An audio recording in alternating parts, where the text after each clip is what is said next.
Welcome to the Deep Dive. We're the place you come to sift through the noise, stack up the sources, and really get to the heart of what matters. Today we're tackling something that, well, sounds great at first glance. Ethical production, award-winning companies. But there's a bit of a twist, a paradox, really hiding just beneath that shiny surface. So this deep dive is all about exploring what's actually going on in some of these global markets. Exactly. And we're grounding this discussion in a very potent article. It's by Brian Adams, who's the CEO of the Surplus People Project. The piece is called Award-Winning Injustice, Farm Workers' Plight. And it really pulls no punches. It lays bare this system where, things celebrated as ethical can actually inflict real harm on farm workers. It's a hidden cost. Right. So our mission today is pretty clear. We want to unpack what Adams calls this ecosystem of injustice. We're aiming to show you the real concrete situation for these workers, and importantly, look at the solutions the source proposes, the pathways for change. Okay, so let's start right there with that core contradiction, award-winning injustice. It's quite a phrase. You've got companies getting awards, praise for their ethics, but the very people enabling that success are, well, suffering. The article throws down this challenge almost immediately. What is justice for someone, say, a woman who's worked her entire life on one farm, only to face eviction, to be silenced, denied basic rights, while the farm owner gets a pat on the back? And Adams is very specific here. He says this isn't just, occasional mistakes or a few bad actors. He calls it an intentional, highly coordinated system that hides violence behind corporate language. That phrase, ecosystem of injustice, is really key because it highlights how interconnected it all is. At the center, you find these big agribusinesses. They dominate exports, wine, fruit, grain, that sort of thing. And the article argues their profitability hinges on cheap labor, on insecure tenure for workers. Insecure tenure meaning basically unstable housing, no solid land rights tied to their jobs. And it relies on rural communities being weakened, losing land, losing power. Okay, an ecosystem that implies different parts working together, right? It sustains itself somehow. Yeah. So how does this system keep going? The source talks about a protection network. Who are the players in this? Who's shielding the ones extracting the wealth? And how does that network actually function? It's quite a setup, according to the article. This protection network has multiple layers, and it's seemingly designed to protect the businesses, not the workers. So you have certification bodies first. They give out those ethical seals of approval. Looks good, right?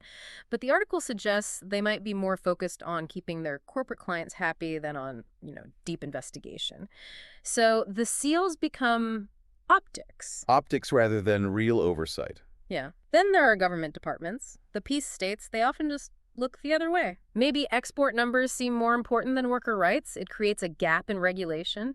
And NGOs too. Now, they're often doing good work, but sometimes their funding might actually come from the very corporations they need to challenge, so they might do feel-good projects that don't tackle the root causes. That's a tricky position for them to be in. Definitely. And finally, the media. Reports might highlight, say, great export figures, economic success, but you don't hear about the eviction notices or the conditions workers face nearly as much. It's a kind of silence. Wow. That paints a pretty comprehensive picture of the support structure. But let's bring it back down to the ground level. The impact is obviously harshest on the farm workers. The article points out they often can't even afford the food they pick. What does life actually look like for them day to day inside this ecosystem? Adams gives some really harrowing examples, things witnessed every week in towns like Ceres, Clanwilliam, and Rebeek West. It's grim stuff. You've got workers exposed to toxic pesticides, often without the right safety gear. Think about the long-term health impacts there. Women face harassment frequently, and then there are the evictions. Families kicked out of their homes with nowhere else to go.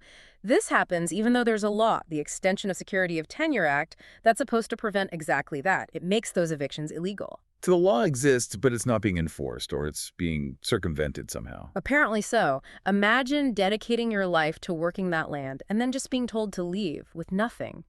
The article stresses these aren't isolated cases, it's a pattern. Given all that, you'd hope the legal system would offer some kind of remedy.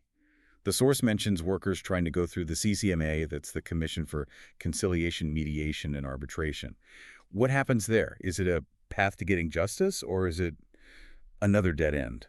Well, according to the article, it often ends up being another hurdle.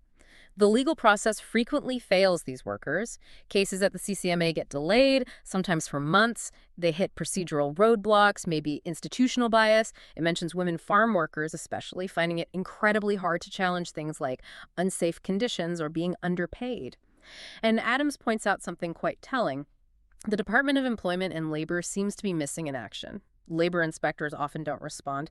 He's very direct about this, saying it's not an isolated failure, but actually a feature of the system, like it's designed to wear people down. Designed to fail them, almost. That's incredibly disheartening. It does bring up a specific point the article pushes for, an urgent change to CCMA Rule 25. Now, for listeners maybe not familiar with the ins and outs of labor law, what exactly is Rule 25, and why is changing it seen as so crucial for, well, basic dignity and fairness? Good question. Rule 25 basically acts as a gatekeeper. It dictates who is allowed to represent workers in these CCMA disputes. As it stands now, it mostly limits representation to lawyers or official union reps, and it gives commissioners quite a bit of discretion over who can speak for a worker. This creates a huge barrier because many farm workers rely on NGOs or local advice offices for help. Often that's the only help they can access. But Rule 25 often prevents these groups from formally representing them. So it shuts out their main source of support. Precisely. So amending Rule 25 isn't just some minor legal adjustment. It's about ensuring workers have the basic right to choose who supports them, who speaks for them when they're up against powerful employers. The proposed change is quite simple. Workers should have the right to be represented by anyone they choose, as long as that person isn't getting paid for the representation. It opens the door for those crucial advice offices and community movements. Okay, that makes sense. It targets a specific bottleneck. But the problems described sound so big, so systemic, the source insists we are not powerless, though. So looking beyond Rule 25, what broader changes does Adams argue are needed to start dismantling this whole ecosystem of injustice? He lays out several key areas that need a fundamental shift. First, government departments need to actually enforce the laws that already exist. No more turning a blind eye. Second, investors.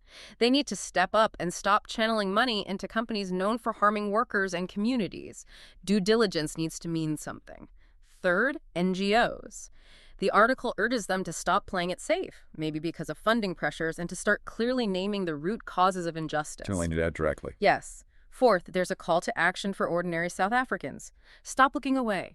Start asking critical questions. Where does my food, my wine, my groceries actually come from? Is exploitation baked into the price? And finally, those certification schemes we talked about, they need a serious overhaul. They must stop being used to, as Adams puts it, whitewash exploitation. They need real teeth and accountability. That's a comprehensive list. It really touches every level of the system. You know, the line that really resonated with me towards the end of the article was this: charity soothes the wound. Justice closes it. Don't just do good. Dismantle what causes harm. It's such a powerful distinction. How does that connect back to this whole ecosystem idea we've been exploring? It's fundamental, really. It's arguing that charity, while maybe necessary for immediate relief, doesn't fix the underlying problem. It's like putting a bandage on a deep infection. Justice, on the other hand, means tackling the source of the harm.